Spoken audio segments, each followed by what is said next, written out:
যাও বৌমা যাও, তুমি তুমি ঘরের ভেতরে যাও বাবা। আর আমি ততক্ষণে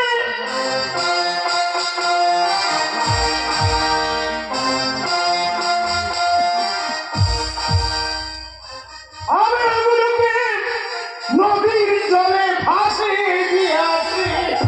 বাবা, আমাদের ছেড়ে দাও, আমি আপনাদের কিভাবে বোঝাবো? এই বোন, আরে আমি একদম ভুলে গেছিলাম, তোর জন্য কেবিসার একটা উপহার পাঠিয়েছি।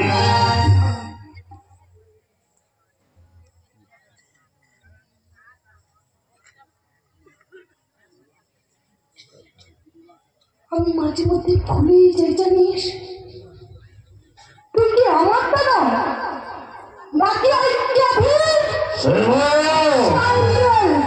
আমি কেবিসারের বিরাট ফ্যান হয়ে গেছি, আর আমি কেবিসারকে যা যা চেয়েছি তার চেয়ে অনেক বেশি দিয়েছি। এই আরে নি, ও দিবি না? ঠিক আছে, আমি এখানে রেখে যাচ্ছি, নিয়ে নিস।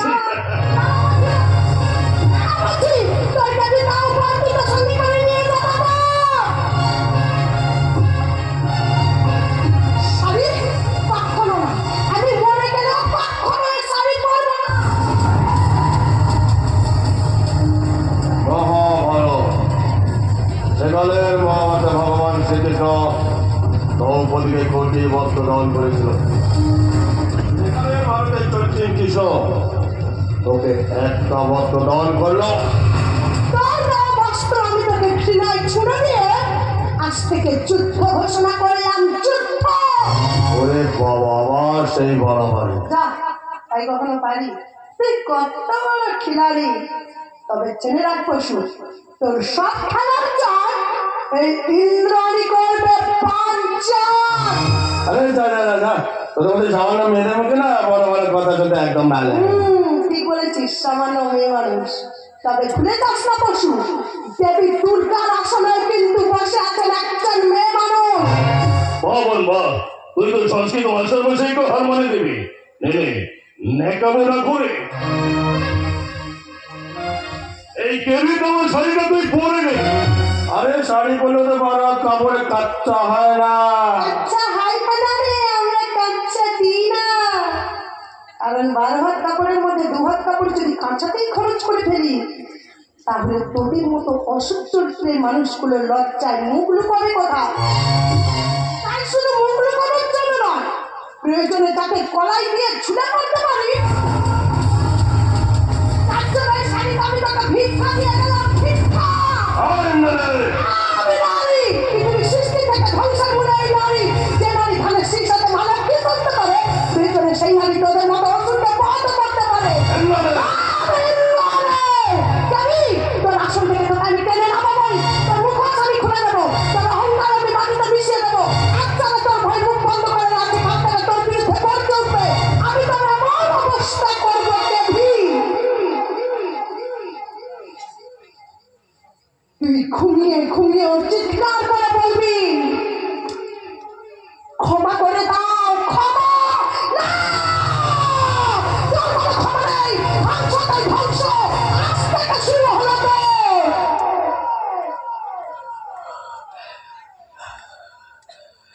ধ্বংসের খেলা। ওই ইংরাজি কথা ছাড়ুন, নার্সিং কলেজ কবে বানানো হবে সেটাই বলুন।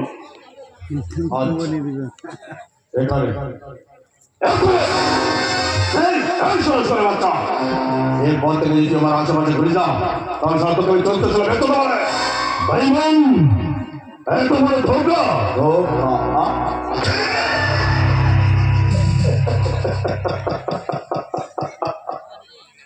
আরে এর সমাজে কে কাকে দিচ্ছে না ধোকা? স্ত্রী তার বয়ফ্রেন্ডকে নিয়ে লুকিয়ে সিনেমা গিয়ে ওই বেচারা স্বামীকে দিচ্ছে ধোকা। রোগীরা মারা গেছে, অথচ ডাক্তার রোগী বেচার জন্য রোগীর আত্মীয়র কাছ থেকে মোটা অঙ্কের টাকা নিয়ে ওই সাধারণ পাবলিককে দিচ্ছে ধোকা। দুষ্ট তোমার শিখতে পারেন পুলিশ ক্রিমিনালদের কাছে ঘুষ নিয়ে নির্দিষ্ট দোষী সাজিয়ে ওই আইন ব্যবস্থাকে দিচ্ছে ধোকা। আর আমি তো তোকে ভাইকে মিথ্যার প্রতিশ্রুতি দিয়েছি। তুমি মানুষ নও, তুমি একটা ধূপের জানোয়ার। আমি বললাম তোদের জীবন দিতে, জীবন তো জানো।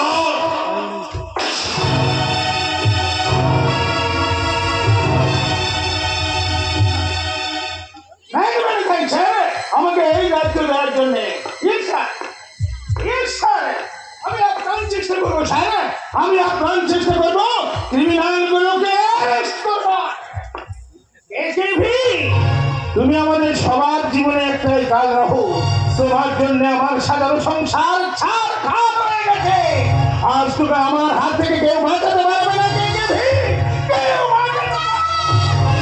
স্যার স্যার আমার স্বামীকে আপনি বাঁচান স্যার, আমার স্বামীকে দুদিন হলো বাড়ি থেকে বেরিয়েছে, আমার তো পেটে টিউমার হয়েছে, আমি বেশি দিন বাঁচবো না, তাই অপারেশনের জন্য টাকা খুঁজতে দুদিন। আমার স্বামীকে আপনি এই তুমি মা, কি নাম তোমার? বিপাশা বর্মন। আমার স্বামী একজন ডাক্তার ভেবে না, আমার পেটে টিউমার হয়েছে, 5 লাখ টাকা দরকার অপারেশনের জন্য, আর দুদিন বাড়ি থেকে বেরিয়েছে, তন্ড করে কোথাও খুঁজে পাচ্ছি না। স্যার স্যার খুঁজে দিন আমার স্বামীকে, আমার স্বামীকে আপনি। তোমার স্বামীর নাম কি? বিশাল বর্মন।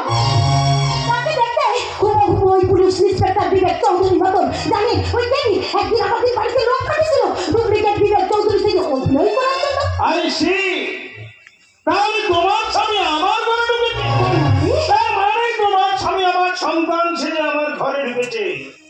আমি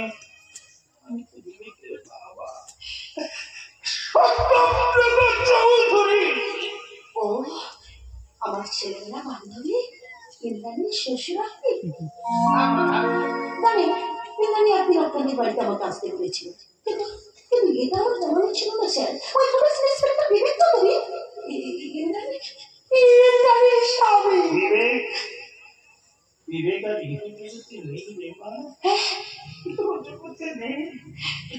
ওই জানোয়ার কে ভি তাকে মেরে ফেলেছে।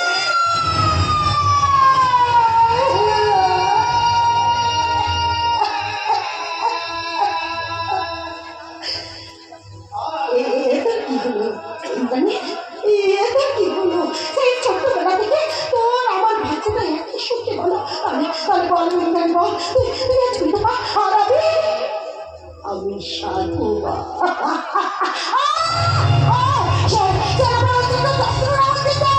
আমি বেশি করে ভাববো না স্যার।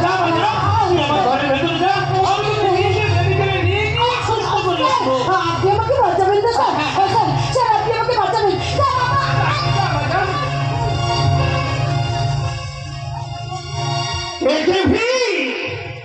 করোনা ভাইরাস, আজ আমি তোমাকে এমন ভ্যাকসিন দেবো যাতে তুমি কাতরাতে কাতরাতে বলবে বাঁচাও বাঁচাও বাঁচাও।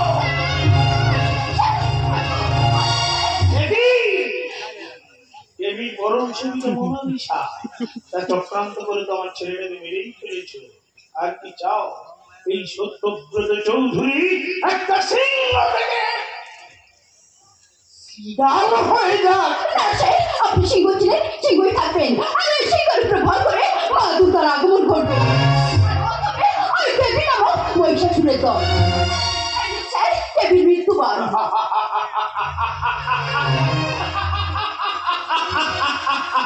দেবীর পরম প্রেমিকা মোনালিসা আমাকে দিচ্ছে দেবীর মৃত্যুবার। আছে না এই মৃত্যুবার দেবীর প্রেমিকা দিচ্ছে না, দিচ্ছে এই কর্ণের প্রেমিকা, এই কালীর মেয়ে গঙ্গা। তার মানে তুমি আমার কর্ণে? কর্ণ আমার জীবন স্যার, কর্ণ আমার তোমার সিঁদুর এই সিঁদুর শুধুমাত্র প্রতিশোধ নেওয়ার লোকে তাই কলঙ্ক সিঁদুর আমি বহন করে চলেছি, কিন্তু আমার ভুল বুঝছো এই কর্ণ। কর্ণ আমার আরেকটা ছেলে রে মা,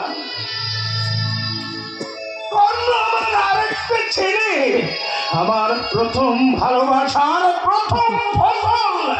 জানিস মা, এই কথাটা আমি লজ্জায় ঘৃণায় আমি কাউকে না স্যার নয় রে মা, স্যার নয়। তুই যে আমার কর্ণের ভাগবত্তা, আমার বৌমা, আমাকে বাবা বলে বল মা, বাবা বলে বল বৌমা।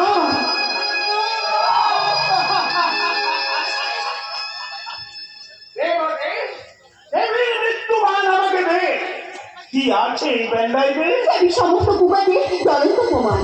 এই দেবী এক অদ্ভুত মানুষ। ঠিক রাত্রি 12টায় সে কম্পিউটারের সামনে বসে কম্পিউটার অন করে আর সারাদিন যা যা পাপ করে তার সব ভিডিওগুলি দেখে আর পাগলের মতো হাসতে থাকে। আমি জানো একটা দৃষ্টি এনে খুব সাবধানে এই ভিডিওগুলি করেছি। এ দেবী